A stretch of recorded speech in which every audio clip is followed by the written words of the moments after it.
So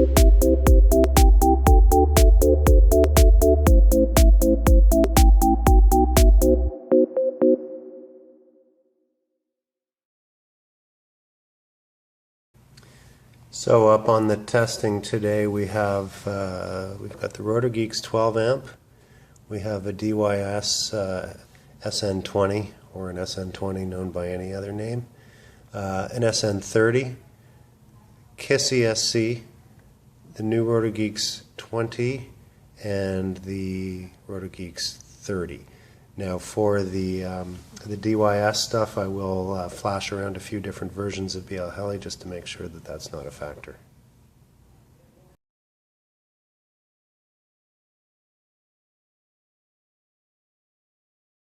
So the first scenario is what we'll call the high load situation. It's a Cobra 2208 2000 kV motor spinning an HQ 645 prop. For a power source, we're going to take the battery factor out of the equation by going over. So this is a Nanotech 3.335C. So we shouldn't have too much trouble pulling 100 amps out of this, so the battery will not be a limiting factor in these tests. We'll also be keeping an eye on the voltage and basically frequently just topping the battery up to keep it up high rather than letting it discharge over the course of the tests. The SN20 on BL Heli 13.1 damped light. This is the way I got the ESCs.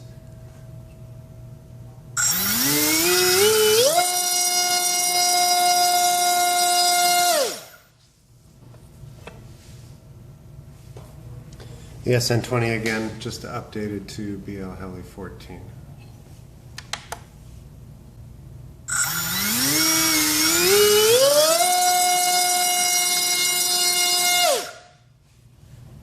Pretty much the same. Here's the DYS SN30 as it came stock.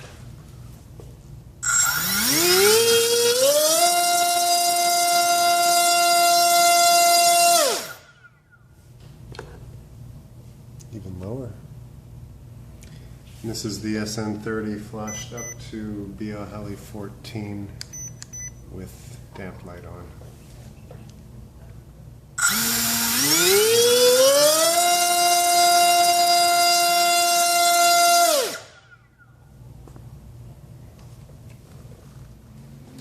Rotorgeeks 12 amp on BL Heli 13.2.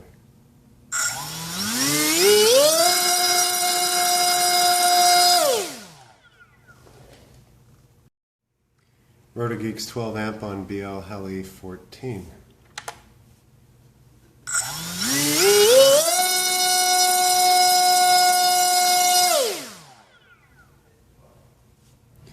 Rotorgeeks 30 amp on BL Heli 14, stock settings except for damp light is turned on.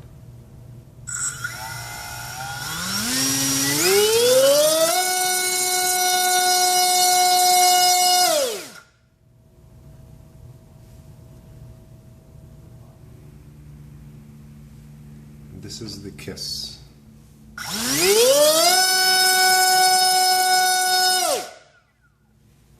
And the Rotorgeeks 20s with damp light on.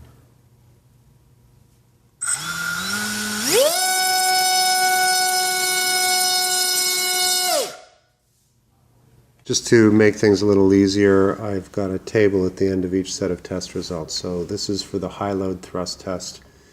This test does not show as much spread between the ESCs as you're going to see in some of the later tests. Under high load, the RPM is slower, and one of the things that really separates out the ESCs is switching speed, and under high RPM that becomes a larger factor, low RPM is less of a factor. So you're seeing the bottom performer here is still producing 87% of the thrust that the top performer is. When we get into a high RPM test, you'll see that the bottom performer actually drops down to 73% of what the top performer is. Top thrust goes to the KISS, but for some reason the current draw on the KISS at this high thrust level is very high. It goes quite inefficient, so that last 30 grams seems to have a fair bit of cost.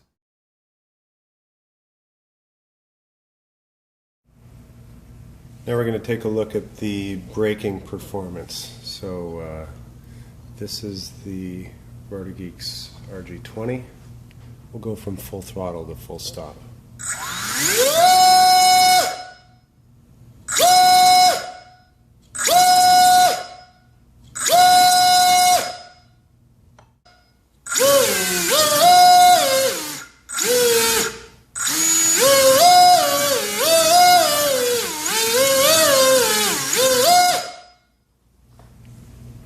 This is the kiss.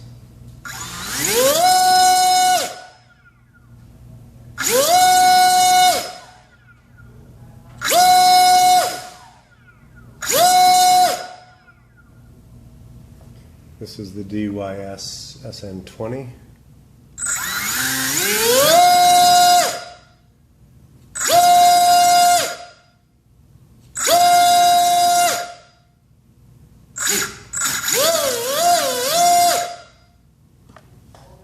This is the Rotorgeeks 30 amp.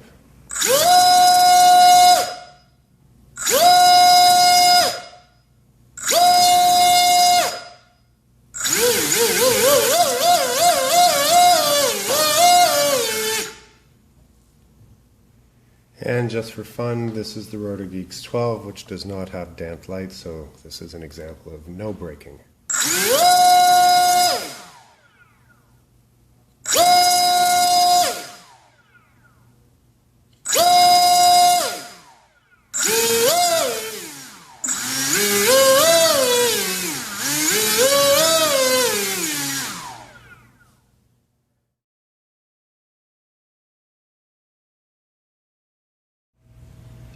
So for the sustained test, I'm going to just ride the throttle to pull about 20 amps, which is the rated value in these ESCs. Pull 20 amps for maybe around a minute and see what happens, and we'll take some temperatures too.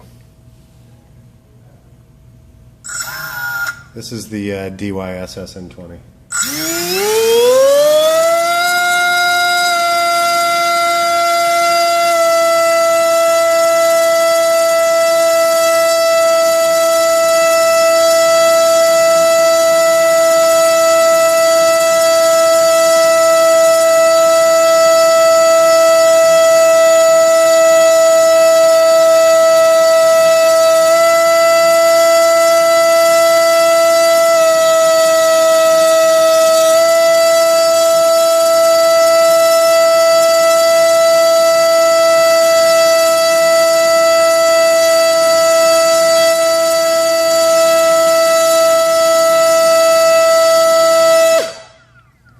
Shut down, that was around 45 seconds or so.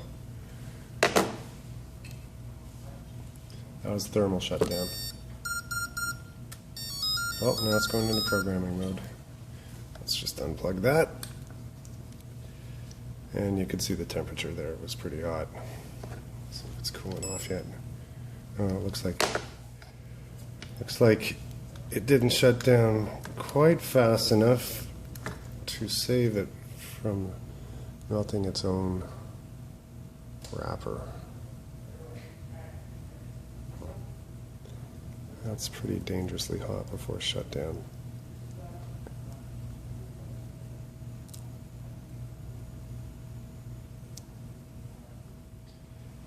Next up for the torture is the DYS SN30. Starting off cool.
like the 30 can handle 20 amps continuous. Did 109 Celsius. Hot, quite hot, but not melting the wrapper anyway. Definitely softening up the heat shrink. Next is the Kiss.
Excellent. 110, so again, very gooey on the heat shrink, but no fire. And the Rotorgeeks RG20.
Pretty much no airflow down here. The Rotorgeeks 30 amp.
much headroom in there, these things are barely getting hot.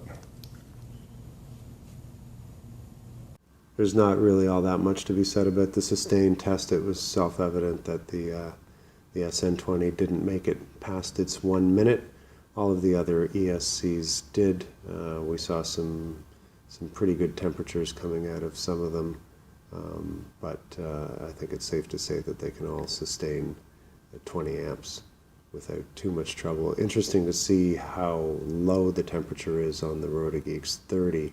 Up to this point, I would say there hasn't really been any significant reason to choose the 30 over the 20, but a situation where there's going to be a lot of sustained high throttle, it would look to be a cooler running ESC than anything else in the batch.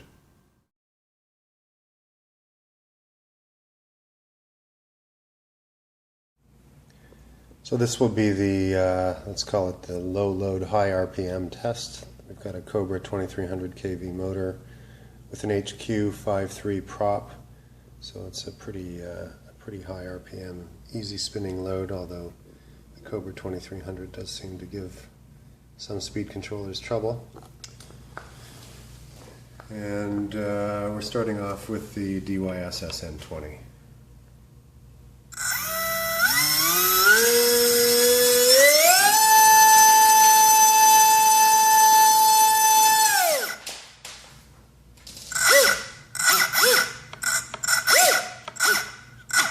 Whoa, that did not sound good.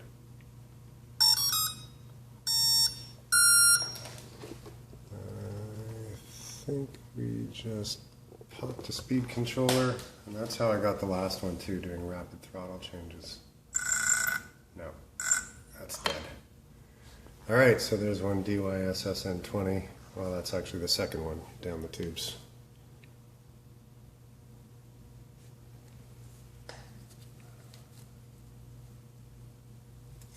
Ah! Okay, she's hot. Hot.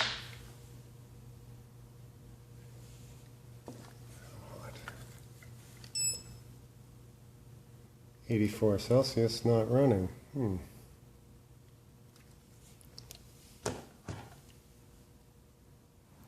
Now we're moving on to the DYS SN30.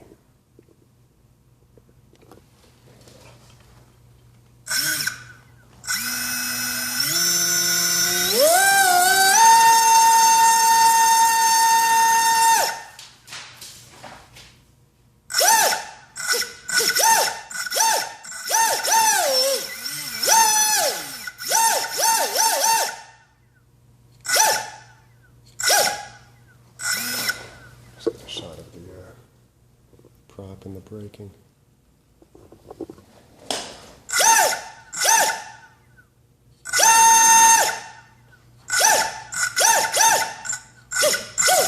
A lot of the time when I turn it, it misses.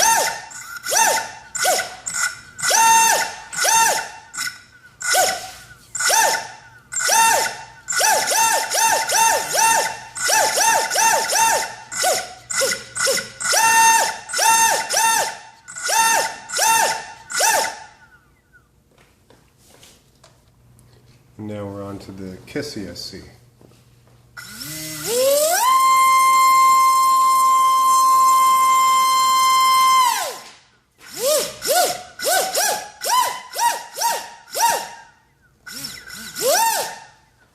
Get a shot of the braking.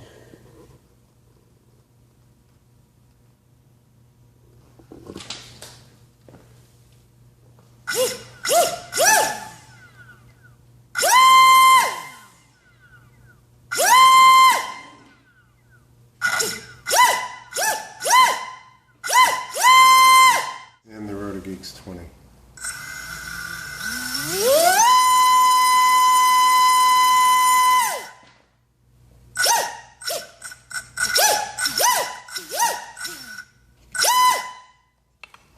Catch the braking.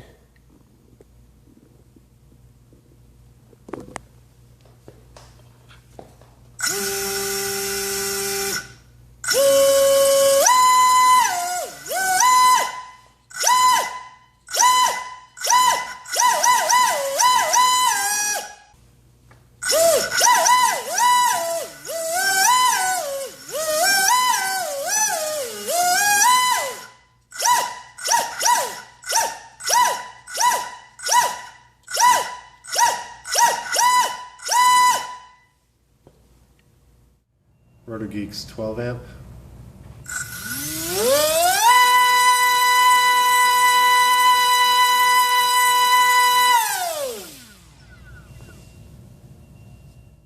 Here we have a summary of the high RPM thrust test. So this is the one that really opens up the gap between the ESCs because we're asking for the fastest possible switching speed. And the SN20 is really coming out the loser here at 480 grams. The SN30 does a little bit better, but the Rotorgeeks 12 at 600, the Rotorgeeks 20 at 635. And again, KISS comes out with the highest thrust levels. But as you can see, between the Rotorgeeks 20 and the KISS, we're in a completely different league than the SN20 stuff, SN30.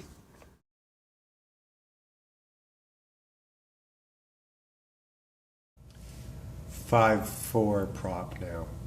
This is the RG20.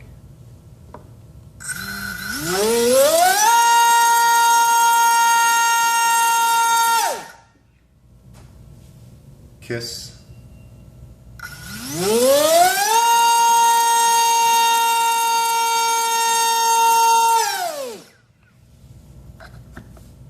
DYS SN20.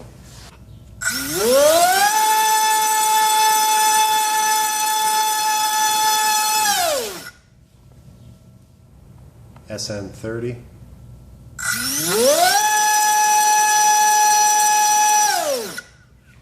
Rotorgeeks 12 amp.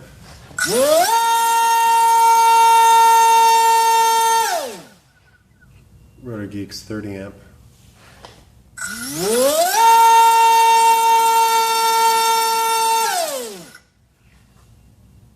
And no big surprise here under the what we'll call the medium load test. The results are somewhere in between the high load and the high RPM, and things are pretty consistent. The SN20 and 30 are always coming out on the bottom.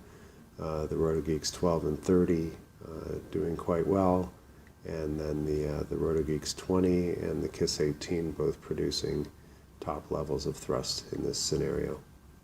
One other thing worth commenting on, the sustained throttle, while it is, I guess, a torture test of some sort, it's not necessarily the ultimate test or the thing that kills them. I found that throughout the testing, I was doing little throttle blips going from low or no throttle to high throttle, and that is how I destroyed ESCs in testing.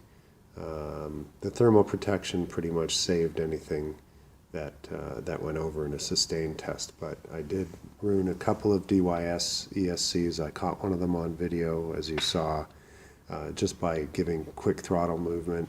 I did the same thing with a KISS ESC. There was no fire or smoke, it just gave a little pop, and after that it was dead. So it seems that the transient current asking for a lot all at once is something that's probably more likely to blow a speed controller than running a long sustained high output. Thanks for watching.